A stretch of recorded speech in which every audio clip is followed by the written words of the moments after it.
जी part 2 start कर दिया है। अलग अलग तस्वीरों वाले भी कोई हो सकते हैं, ठीक है।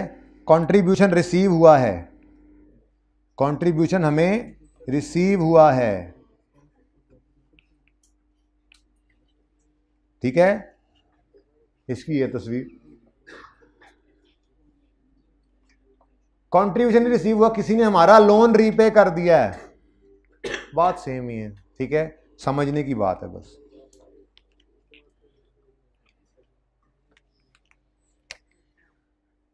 ओके नाउ कम, देखो ना, अब ये 2-3 सवों के ऊपर फैली हुई थ्योरी थी जो हमने यहां पे बस बात कर ली, 2 टेबल बना के, अब उसको अप्लाई भी कर लिया। अब जब सफे पे जाके देखेंगे तो पढ़ते हुए समझ आ रहा होगा कि अच्छा हाँ ये बात हो रही है, हाँ वो किया तो था, अच्छा ये वाला चक्कर है ना। आप इंपॉर्टेंस नहीं दे रहे। आज बारिश होगी, मेरा दिल पता है आधा डूबा हुआ है क्योंकि आधी क्लास नहीं है, बाकी आधा जो है वो सारा ऊपर निकला हुआ है, दिल का तो सांस वो ले रहा है। आधी क्लास ना हो तो बंदे को डर तो होता है ना। अब ये लेक्चर अपलोड भी हो जाएगा, लेकिन अब अगला मसला है भाई, घर जा के हर एक को कहना पड़े, तो फिर वो तो सीए करने वाले बच्चे नहीं ना है कि भाई आपकी छुट्टी हो गई है, आपका लेक्चर अपलोडेड है, प्लीज लेके आइएगा। कंट्रीब्यूशन रिसीव्ड, वो यार इसमें क्या क्या पड़ा है। कंट्रीब्यूशन रिसीव्ड, इधर देखो ना, यहां से काम शुरू हुआ है। Contribution received include, contribution received include, ये देखो, और कंट्रीब्यूशन रिसीव्ड इंक्लूड, जुमला भी एक जैसा है। ऑल्सो, उनको भी लग गया पता, पहले भी 2 आ रहे हैं, उन्होंने कहा ऑल्सो, ऑल्सो इंक्लूड 8 मिलियन। अच्छा जी, good good good. To repay the loan that was obtained, to pay expenses incurred during the year. ये शुक्र है, ये शुक्र है कि वो इसी साल के खर्चे पूरे करने के लिए लोन दिया था, अब वो लोन रीपे हो गया, हो गया। रिसीव्ड जो है वो किस लिए रिसीव हुआ है, टू रीपे लोन, तो लोन डेबिट हो चुका हुआ है, क्लोजिंग में लोन आ रहा है आपका, डेबिट हो चुका हुआ है, ठीक है। अब ये चूंकि करंट ईयर से रिलेट करता है, इधर देखो, इधर देखो, क्या नाम है तुम्हारा, जोहेब ने आगे कहा सर कंट्रीब्यूशन में ये पड़ा है। मैंने कहा पड़ा रहने दो, पड़ा है तो पड़ा रहने दो, निकलो यहां से, तुम अपने सवाल लेके आ गए हो, कोई सवाल नहीं है, इनकम है, वो है ना इनकम। ये कंट्रीब्यूशन या क्या ये लोन फ्यूचर के किसी काम के लिए किया था, क्या ये लोन फ्यूचर किसी एक्सपेंस के लिए लिया था? अगर लिया होता तो ये 8 रुपए लायबिलिटी बनाते, आहिस्ता आहिस्ता इनकम में डालते, ठीक है। और ये अगर फिक्स एसेट से रिलेटेड होता, ये लोन लेके फिक्स एसेट खरीदा था, तो फिर ये 8 लायबिलिटी बनता और एसेट के साथ साथ इनकम में जाता। लेकिन ये जो लोन रीपे हुआ है ये था फॉर करंट एक्सपेंसेस, एक्सपेंस इस साल का था, उसको लोन लेकर पूरा किया। वो जरूरत पड़ी ना, पैसों की जरूरत पड़ी, लोन लेके वो खर्चा कर लिया। किसी ने आगे कहा यार वो फलां काम आपने किया था, तो उन्होंने कहा यार लोन ले गया था, यार ये पकड़ो लोन दे देना, मेरी तरफ से हो गया, ठीक है ना, सही है, यार ये खर्चे मेरी तरफ से हो गए, ये पकड़ो आप अपना उधार वापस कर दो, ये मेरी तरफ से हो गया, ऐसे ही होता है, ठीक है, सही है। तो पड़ा रहने दो भाई, यानी कि इस एडजस्टमेंट को आपने क्या करना था, इग्नोर जी। लोन डेबिट हो चुका है, contribution received also include, also include का मतलब क्या है, इसमें पड़ा है, यानी कंट्रीब्यूशन क्रेडिट हो चुका है, तो मतलब लोन भी डेबिट हो चुका है ना, कैश तो आया नहीं, या कैश भी आप कर दो तो ठीक है, कोई जरूरत नहीं है। वैसे बाई द वे अगर आप ये एंट्री करते भी हो तो क्या होगा, लोन डेबिट हो गए कम हो जाएगा, उधर से कैश क्रेडिट होके कम हो जाएगा, काम तो बराबर ही रहना है। तो मैं तो ये कह रहा हूं कि ट्रायल वाली हर चीज तो सिंगल इंपैक्ट के साथ आती है, वैसे जरूरत नहीं है, ठीक है। काम तो हो गया, पिछली क्लास में मैंने कोई नहीं करवाया, ठीक है।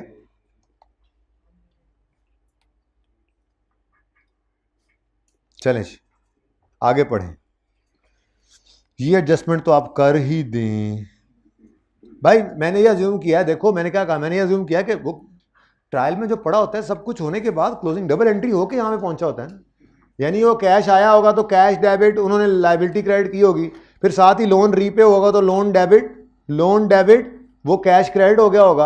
अब क्या है, वो इनकम बची पड़ी है वो सारी की सारी, ठीक है ना। तो कंट्रीब्यूशन में वही अमाउंट पड़ी हुई है, तो वो सीधी एंट्री वही कर ली मैंने कि लोन डेबिट कंट्रीब्यूशन क्रेडिट हो चुका हुआ है। अब कंट्रीब्यूशन क्रेडिट हुआ पड़ा तो लोन भी तो डेबिट हुआ ही हुआ है ना। तो मैक्सिमम अगर कोई बच्चा कहेगा तो क्या कहेगा जी, लोन को हमने डेबिट करके कैश को क्रेडिट करना है, तो उन्होंने एक तरफ से लायबिलिटी को कम करना है, दूसरी तरफ से उन्होंने एक एसेट को भी कम कर देना है, तो बैलेंस शीट की सेहत पे कोई असर नहीं पड़ेगा, ठीक है ना। तो बहरहाल मेरी असम्पशन यही है कि ये ऑलरेडी पेड है, कंट्रीब्यूशन रिसीव्ड में जो पड़ा है, तो बस हमने सिर्फ इसको पड़ा रहने देना है। बाकी कोई करना चाहे, निकालना चाहे, तो वो क्या करेगा, इस इनकम में तो पड़ा रहना है ना, बोलो, इस कैश में से करेगा -8 है, -8 करेगा, और इधर एक करंट लायबिलिटी में से -8 करेगा, तो 8 इधर से कम हो गया, 8 इधर से कम हो गया, फर्क क्या पड़ता है, ठीक है। असम्पशन लेके आप लिख सकते हैं, लेकिन मेरे हिसाब से तो ट्रायल में सब कुछ हुआ पड़ा होता है, अनलेस कि वो खुद बता दे, ठीक है।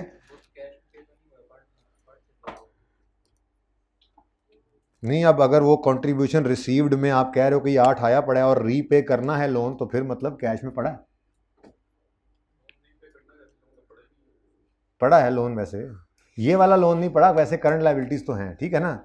और यार छोड़ दें, बस हो चुका हुआ है, ठीक है, सादा बात। Next, government funding. ओ ये कहां से आ गई, ये भी टेढ़ा हो गया, हाँ है, अच्छा बंद हुआ था।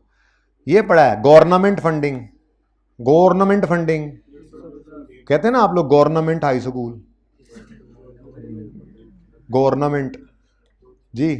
तो गवर्नमेंट फंडिंग 150 की, इसके बारे में क्या फरमा रहे हैं, the government funding was receive to support PSC general operation for 5 years starting from 1 January X4। Now this is a liability, just government grant जैसी।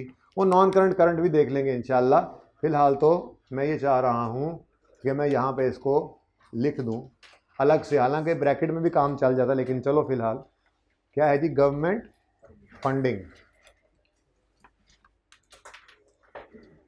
और जिसको हम डेफर्ड ग्रांट की तरह से लेते थे, लायबिलिटी है। जैसे ये ऊपर वाला लायबिलिटी है, बिल्कुल सेम, ये इंडिविजुअल्स ने, किसी कुछ लोगों ने फंड दिया, ये गवर्नमेंट ने दिया, फर्क तो कोई नहीं है, वैसा ही है, ठीक है। हाँ जी, ट्रायल में नजर आ रहा है एज पर ट्रायल, उसको ओपनिंग तो नहीं कह सकते ना, उसके साथ ओपनिंग लिखा नहीं हुआ, तो मतलब ड्यूरिंग द ईयर रिसीव हुआ होगा, नजर भी आ रहा है, वो कह रहे हैं 1 जनवरी से ऑनवर्ड्स इस साल में वो कवर करता है, तो फिर इसी साल में रिसीव हुआ होना है, एंट्री हुई होनी है, cash debit government funding credit, तो कैश डेबिट हुआ पड़ा है, फिर एंट्री ना करने लग जाना। ट्रायल में सारी एंट्रीज होके आई हुई हैं, ठीक है। ट्रायल में रिसीव्ड पेड की फिगर आपको कहा था पड़ी होती है, और सही है ना, कितना 150। नेक्स्ट,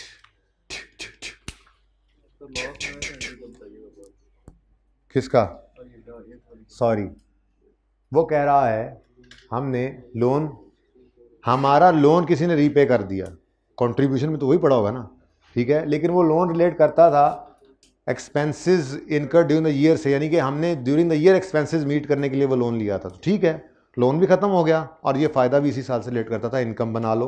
तो मतलब मैंने कहा पड़ा है कंट्रीब्यूशन में तो पड़ा रहने दो, इसने जाना ही वही है, क्योंकि वो कर चुका है।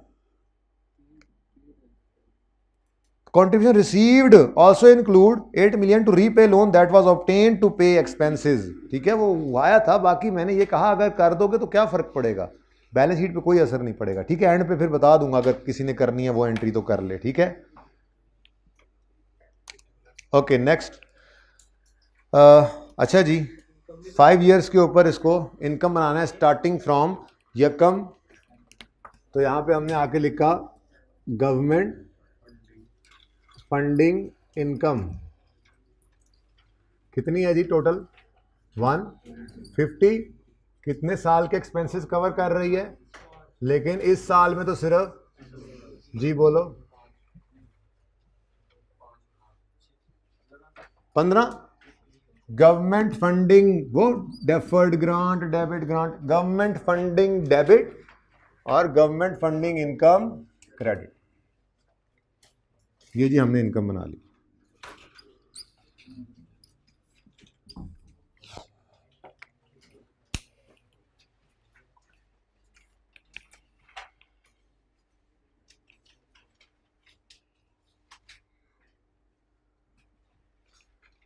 जी बच्चों, नेक्स्ट एडजस्टमेंट है। देखें जी, वो कहता है जी long term assets in the trial balance जो कि नजर आ रहे हैं आपको, कितने हैं? ये नॉन करंट एसेट्स 428 जो बुक वैल्यू पड़ी हुई है, जो आपको ट्रायल में नजर आ रहे हैं, इनमें शामिल है, क्या शामिल है? Long term assets in trial balance include free hold land of 20 million. अच्छा, ये तो इसलिए है कि ये नॉन करंट एसेट ही है, पड़ा रहने दो, कोई मसला नहीं है, लेकिन इसको डेप्रिशिएट नहीं करना होता। अलग कर भी सकते हैं, लेकिन पड़ा रहे तो भी मसला कोई नहीं। बस डेप्रिसिएशन के लिए आपने 480 में से 480 था ना, 480 था ना, नहीं सॉरी 428 में से आपने ये 20 माइनस करके फिर डेप्रिसिएशन का सोचना है।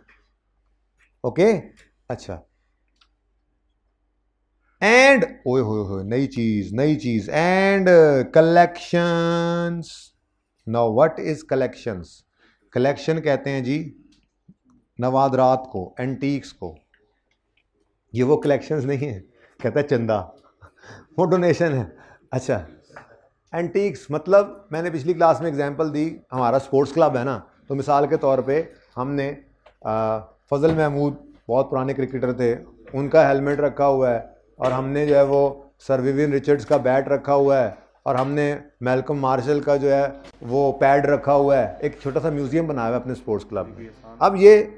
अब ये बड़ी कीमती नवादरात टाइप चीज़ें हैं जो देखो, इस स्पोर्ट्स की चाहत रखने वाला बंदा ही ये चीज़ें देखने आएगा, ठीक है? तो हमने उसके ऊपर कोई छोटा सा टिकट भी लगाया हुआ है, लोग आते हैं और आके उसको देखते हैं और जाते हैं। अब है तो ये एसेट, फायदा दे रहा है ना, ठीक है, कलेक्शन एंटीक है, लेकिन है भी नॉन करंट, बिल्कुल, लेकिन कितना अरसा फायदा देगा कोई बता सकता है? म्यूजियम्स बने होते हैं जी, जितना पुराना हो उतना फायदा देता जा रहा है। अजीब है ना, एंटीक एक अजीब चीज है, और ये नॉर्मली एनपीओस के पास ऐसी चीजें पड़ी भी होती हैं, ठीक है? तो किसी ने वसीयत ही कर दी जी, मेरे परदादा थे जी फजल महमूद, उनके पास उनका ये बैट और ये उनका हेलमेट और ये सारा कुछ है, ये आप ही रख लें जी, चले टिकट लगा दें, कुछ 4 पैसे टिकट से आएंगे आप। एनपीओ वो स्पोर्ट्स के लिए सारी जिंदगी उन्होंने लगाई थी, चलो ये भी उनका वहीं पे लग जाए। म्यूजियम बने होते हैं ना, तो ये एसेट है, लेकिन इसकी लाइफ कितनी है? इनफिनिट तो नहीं कहना चाहिए, किसी भी जिंदगी, कोई भी अल्लाह के अलावा तो सब ही खत्म होने वाली चीज़, इनफिनिट तो कुछ भी नहीं है अल्लाह की ज़ात अली के अलावा खत्म। हाँ, इनडेफिनेट कह लें, इनफिनिट नहीं है, इनडेफिनेट है, पता नहीं है कितना फायदा देगा। तो इसलिए कलेक्शंस को एसेट तो बना लेते हैं, यूं लिखा हुआ स्टैंडर्ड्स ने कि मैं मना नहीं करता एसेट बनाने से, ना बनाओ, लेकिन बना लेते हैं हम ताकि रिकॉर्डिंग रहे। एसेट बना लेते हैं लेकिन उसको डेप्रिशिएट नहीं करना। अब इसका मतलब ये हुआ कि ये प्रेजेंट तो होंगे नॉन करंट एसेट्स में, लेकिन separately from other non current assets, और these are normally not depreciated, ठीक है? अब बताओ जी मुझे, number 3 working, other non current assets को अलग रख लेते हैं। मैंने पिछली क्लास में भी ऐसे ही किया था, हालांकि जरूरत कोई नहीं है वैसे, लेकिन बना दिया था। अदर कौन से एसेट्स हैं? नॉन करंट ही लिखा हुआ है। हाँ, तो वही लिखवाओ ना, लफ्ज तो वो लिखवाओ। अदर वो लिखना है ना ऊपर बैलेंस शीट में, फिर वो सवाल में ढूंढता रहे लॉन्ग टर्म कहाँ गए। अदर लॉन्ग टर्म एसेट्स, मैंने कहा था सवाल के अंदर बैलेंस शीट है डाटा ना, तो जो सवाल में गिवन है फिर लफ्ज वही लिखो वहां, ठीक है जी? एज पर ट्रायल कितना है जी? 428 38। अच्छा, इधर देखो भाई, 428, इसमें से 8 को यहां से निकाल लें जी, उसको अलग थलग ले आए और उसका नाम रखें कलेक्शंस, ठीक है जी? ये 8 रिक्लासिफाई कर दिया हमने भाई, ये अब उसमें शामिल थे, हमने सही कर लिया। अदर लॉन्ग टर्म एसेट्स में से हमने 8 निकाला क्रेडिट करके, कलेक्शंस में इसको डेबिट कर दिया, ठीक है? और सही है। अब अगली बात देखो, इन्होंने कोई डेप्थ नहीं होना, यही 8 इनका क्लोजिंग बन जाएगा और बैलेंस शीट के फेस पे चला जाएगा। डन। लेकिन ये तो अलग कर दिया आपने, ये तो कलेक्शंस थी, ये तो निकाल दिया। अब बाकियों को तो अदर नॉन करंट एसेट को डेप्थ करना नहीं पड़ेगा। अब हाँ, इस 428 में से परसेंटेज गिवन है, परसेंटेज, अच्छा बुक वैल्यू गिवन है ना, ठीक है। 428 में से एक तो आपने 8 निकाल दिया क्योंकि वो अब वो यहाँ का था ही नहीं, वो भी समझो लैंड ही हो गया ना हमारे लिए तो, लेकिन उसका ये किया कि उसको यहां से निकाल ही दिया, लेकिन लैंड को यहां पड़ा रहने देंगे, बस डेप्रिशिएट नहीं करना। तो इधर मैंने क्रेडिट नहीं किया 20 को, वो एसेट ही है, बस डेप्रिसिएशन पर्पज के लिए -20 एक बार और किया, 20% अलग लिख लो भाई आप जी। डेप्रिसिएशन की कितना बन गई, कितनी 80 की एंट्री क्या बनी, 80 सही बता रहे हो ना। डेप्रीसिएशन एक्सपेंस है किसके ऊपर, अदर लॉन्ग टर्म एसेट्स, लेकिन ये वर्किंग अब मैंने उधर कर दिया तो वर्किंग 3 का रेफरेंस दे दो। डेप्रीसिएशन एक्सपेंस डेबिट और लॉन्ग टर्म एसेट्स क्रेडिट, ठीक है। अच्छा, मैं पिछली क्लास में भी ये बात बता चुका हूं कि ये थ्योरी के अंदर ऐसे लिखी हुई बातें होती हैं जो मुश्किल लगती हैं बाद में। क्या, इधर देखो, सवाल तो खत्म हो गया, अब बस बैलेंसिंग करनी है, लेकिन इसको पढ़ लो। Long term assets in the trial include free hold land of बीस and collection of art. These collections represent items of such historic value that is worth preserving perpetually, and PSE is committed to protect and preserve them and part of its organizational policy. मतलब क्या होता है मतलब क्या होता है, जुम्मे का खुतबा हो। मतलब ये है कि हम अगर सर विवियन रिचर्ड का बैट बेचेंगे भी सही ना, तो सर गारफील्ड सोबर का बैट खरीदेंगे, सर इयन हीली का, सर नहीं है पता नहीं, वो सारे सर करी जा रहे हैं हमें, ठीक है ना। यानी कहने का मकसद ये है कि अगर मैं इस कैपिटल एसेट को बेचूं भी ना, प्रिजर्व करने का मतलब क्या होता है, इसको बेच कर भी कोई और कैपिटल एसेट ही लूंगा, ठीक है ना, कोई एंटीक ही लूंगा, ठीक है ना। ये कोई अपने इसका कोई गेन लॉस इधर लेके ही नहीं जाने देते हम। हाँ, टिकटें आ रही हैं, ठीक है, उसके ऊपर जो है वो बस यूज़ करना है, उस पैसे को इस्तेमाल करके भी कैपिटल एसेट ही बनाना है। या हेलमेट बेच देते हैं जी, उनको ज़रा रिपेयर की ज़रूरत थी, पैसे नहीं थे, तो हेलमेट बेच के उसी के ऊपर पैसे लगा देते हैं जो बाकी पड़े हुए हैं, ठीक है ना। ये ज़रा अंग्रेजी लिखी होगी, कल थ्योरी पढ़ेंगे तो। कैपिटल एसेट्स क्या होते हैं, जो एंटीक टाइप हों, जिसको प्रिजर्व करना चाहें, कमिटेड हैं वो इसके ऊपर, तो वहाँ पे फिर लिखा होगा कि अगर इसको बेचेंगे भी तो फिर इससे मजीद कोई कलेक्शन ही खरीदेंगे, ठीक है ना, या इसकी प्रोसीड से इसी की रिपेयर मेंटेनेंस करेंगे, इसको वैसे नहीं छेड़ना, और कोई फ़ायदा नहीं लेना इससे। बस फ़ायदा वही है कि टिकटें या पड़े पड़े ही कोई चीज़ें ऐसी होती हैं एनपीओ को फ़ायदा दे रही होती हैं, ठीक है। हमारी कोई रिसर्च लेबॉर्ट्री है, हमारे पास कोई 500 साल पुराना नुस्खा पड़ा हुआ है, किताब पड़ी हुई है, जिससे हम यूज़ कर रहे हैं अपनी रिसर्च के अंदर, अब वो कलेक्शन है हमारी, एंटीक है हमारी, अब कितना अरसा फ़ायदा दे क्या कह सकते हैं, ठीक है। कोई फ़ायदा उधर, इनकम नहीं भी बन रहा, संभाल के रखा हुआ, डेप्रिशिएट भी नहीं कर रहे। Collection means antiques, okay. ले जी, उसके बाद आगे यही लिखा हुआ था, long term assets are depreciate at 20%, depreciated at 20%। मुझे कहीं नज़र नहीं आया डेप्रिसिएशन एक्सपेंस डेबिट साइड पर, कल रूल लिखवाया था, ठीक है, तो इसलिए मैंने डेप्रिसिएशन चार्ज कर दी, okay. Now question is over, trial को फटाफट पोस्ट कर दें जी। All amortisation depreciation is allocated to general operations, मतलब एक्सपेंसेस में ले जाओ, ले तो गया हूं। चलो जी, जो बाकी चीजें रह गई इनको फटाफट लिखवाओ, टिक करवाओ। जनरल फंड ओपनिंग कितना है, अब ये मुफ्त के नंबर आई जा रहे हैं। हो गया, हो गया, हो गया, हो गया, ये सारे टिक हो गए हैं, कर लें टिक आप लोग। इन्वेस्टमेंट्स नहीं हुआ, इन्वेस्टमेंट्स कहाँ जाएंगी, तो नॉन करंट एसेट्स के अंदर तो जगह ही जरा काम छोड़िए, मैंने नॉन करंट एसेट्स में तो 2 आ गए, चलो नीचे कर लेंगे। नॉन करंट एसेट्स में एक तो हमें नजर आ रहा है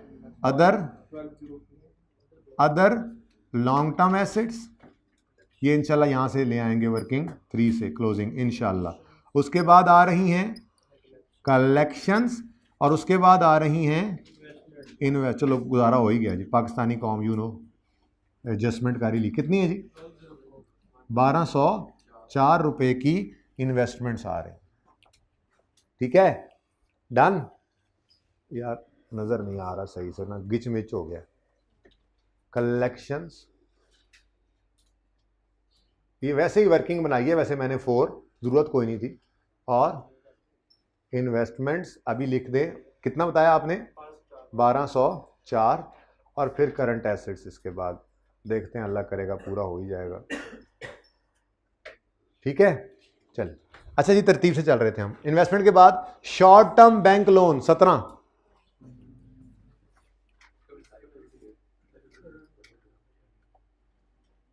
जी शॉर्ट टर्म बैंक लोन कितना है, 17। करंट लाइबिलिटीज में वैसे सबसे पहले करंट मैच्योरिटी आती है, जो इसकी निकलनी है अभी। बेहतर अप्रोच यही है कि पहले करंट मैच्योरिटीज लिखा करो, फिर शॉर्ट टर्म लोन, फिर ट्रेड अदर पेबल्स वगैरह। लेकिन पिछली क्लास में मैंने पहले करवा देता, कहने भी लगा था बच्चों को, फिर कोई बात नहीं, अब ये लेक्चर जा रहा है ना, तो इसलिए मैं उसके अंदर बेटर प्रेजेंटेशन भी दे रहा हूँ। यहाँ पे भी दे दी, यहाँ पे भी। तो एक लाइन मैंने छोड़ दी, करंट पोर्शन वगैरह कोई ना आ जाए। और क्या है जी, शॉर्ट टर्म बैंक लोन, तो वही लिखो, पूरा लिखना, ST नहीं लिखना आपने पर्चे में। शॉर्ट टर्म बैंक लोन कितना है, 17। नेक्स्ट, इसको हटा ही दें यार। नेक्स्ट क्या है जी, कैश ऐड नहीं, प्री पेमेंट है 8 रुपए की, और एक्रूवल है, तो प्री पेमेंट आ जाएगी करंट एसेट्स में। कोई स्टॉक डेटर वगैरह होते तो ऊपर लिख लेते। प्री पेमेंट क्या लिखा हुआ है, प्री पेड एक्सपेंसेस, जो लफ्ज वहां लिखा हुआ है please kindly. Pre paid expenses कितने, 8, और एक्रूड एक्सपेंसेस कितने, 11। ठीक है, नेक्स्ट, कैश एट बैंक 43, हाँ non current. Cash and bank है, कैश एट बैंक है, एट बैंक कितना जी, 43। Next, fee for services subscription, ये तो कोई एडजस्टमेंट नहीं आई, सीधा सीधा 340 income.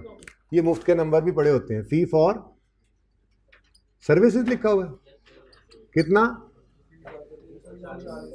340। Next, fund raising in various tournaments, net में प्रोसीड्स क्रेडिट साइड पे है, मतलब इनकम्स। क्या लिखूं जी, जो उधर लिखा हुआ है, फंड रेजिंग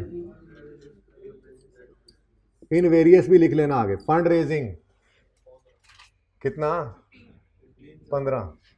उसके बाद कॉन्ट्रीब्यूशंस, डोनेशंस, सारी एडजस्टमेंट्स हो गई हैं, जो माइनस होना था हो गया है। बाकी कितना, हाँ 465। ठीक है जी।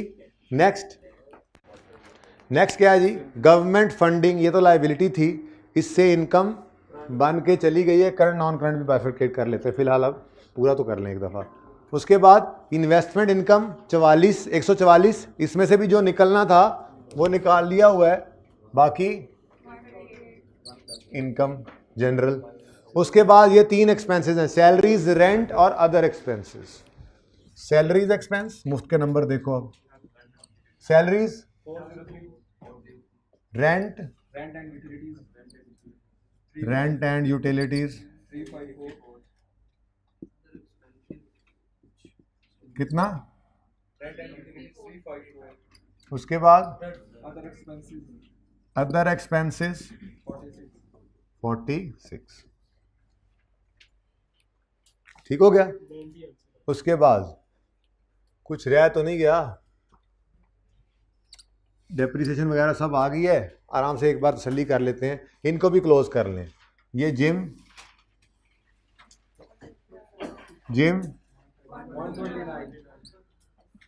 फंड 129 है, कोई टेंशन नहीं है, अभी तक तो लैंड ही नहीं खरीदी, बिल्डिंग हवा में तो बना नहीं देनी हमने जिम की, तो अभी बना नहीं है। लाइबिलिटी में चुप करके ला के रख दो gym fund, gym etcetera fund, जो आपने पूरा नाम लिखा होगा आपने वही लिखना है, जिम एटसेट्रा फंड। कितना जी, 1, वर्किंग नंबर 1। उसके बाद गवर्नमेंट फंडिंग, बिल्कुल ये 135 है, लेकिन इसमें एक मसला है। हाँ, अब इधर देखो, 150/5 30 बनता है, इस साल 15 इनकम बना है, लेकिन अगले साल तो फ्रैक्शन नहीं लगेगा, तो इसका मतलब अगले साल 30 ने इनकम में जाना है। तो करंट लायबिलिटीज में आके हमने लिखा current portion of, current portion नाम ही लिखें, अगर आपने यहां लिखा हुआ है ना गवर्नमेंट फंडिंग और नीचे भी लिख दिया गवर्नमेंट फंडिंग, तो मतलब ही यही है, नॉन करंट में ये तो करंट पोर्शन ही उसका लिखा हुआ है नीचे। बहरहाल current portion of government funding, अब वो निकालना दिखाना तो है ना 30, ऐसे 30 नहीं बोलो, 150 डिवाइडेड बाय 5 कितना जी 30। अब यहां पे आओ और यहां पे आके लिखो 135, ये जी वर्किंग 2 वाला 135 जो है ना उसमें से भी 30 माइनस किया हमने और 105, ठीक है। ये दोनों बैलेंस हो गए, इसको भी बैलेंस करो 340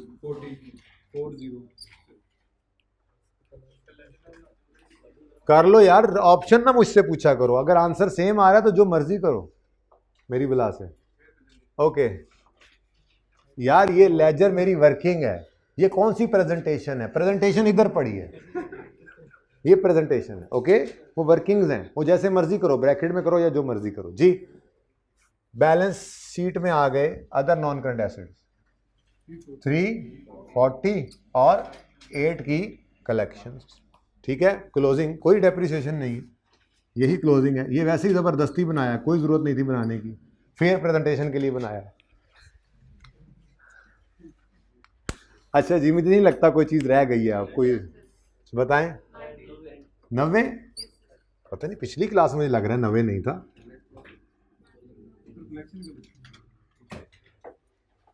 देखो जरा कोई मसला तो नहीं, इधर सोचे में चाहती मारो 90 है, मुझे क्यों लग रहा है कि नहीं था। अच्छा अब इधर देखो, ये 90 उठ के आ गया इधर, ये मुश्किल वाला मैंने बता दिया,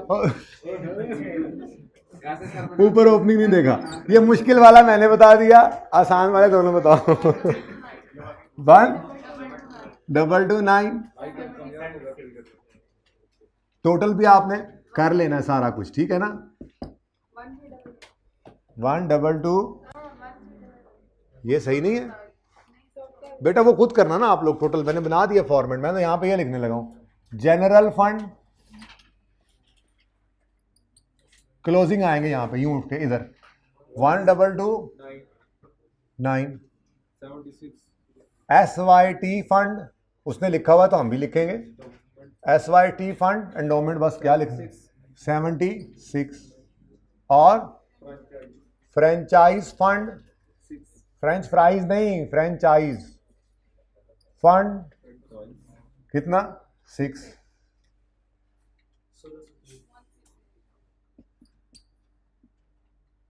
जी 1603 और 1603। बड़ा कंप्रीहेंसिव सवाल है ये, और इसमें क्या बस उसने काफ़ी हद तक अकाउंटिंग स्टैंडर्ड्स और एनपीओ को कवर कर लिया है। अब जो चीज़ें इसमें नहीं हैं वो फिर वहीं पे रखें, अभी वहीं पे रखें, जो तस्वीर खींचने भी जिसने खींचनी है हाइब्रिड वालों, जो चीज़ें इसमें नहीं है सवाल में वो थ्योरी के अंदर जब होंगी तो वहाँ थ्योरी के अंदर छोटी छोटी एग्जांपल्स भी आई की किताब वाली पड़ी हुई हैं, किताब में इस दफ़ा नई किताब में, पुरानी में, ठीक है। तो वहाँ से फिर इंशाल्लाह उनको भी कवर कर लेंगे, लेकिन तकरीबन 60-70% तक चीज़ें आप तक कॉन्सेप्चुअली पहुँच चुकी हैं, सिर्फ आपको दिखाना बाकी है कि ये बातें हमने फलां जगह अप्लाई कर ली थी, ठीक है। यानी कि वो काफ़ी सारी चीज़ें कंसाइज होकर आपके सामने प्रैक्टिकली आ गई हैं, तो अब इंशाल्लाह उनको काबू करना मुश्किल नहीं रहेगा, ठीक है। अच्छा जी, अब आपका होमवर्क फ़िलहाल चौंगतार इंटरनेशनल अभी भी है, ठीक है, और कोशिश करनी है आपने ये तीनों सवाल एक सीटिंग में करें आप। अब मैं आपको यही तीनों जो मैंने महताब, प्रोफेशनल स्पोर्ट्स क्लब और चौंगतार की ट्राई, ताकि आपको ट्रायल वाले सवाल एक जैसे करने वाले मिल जाएं।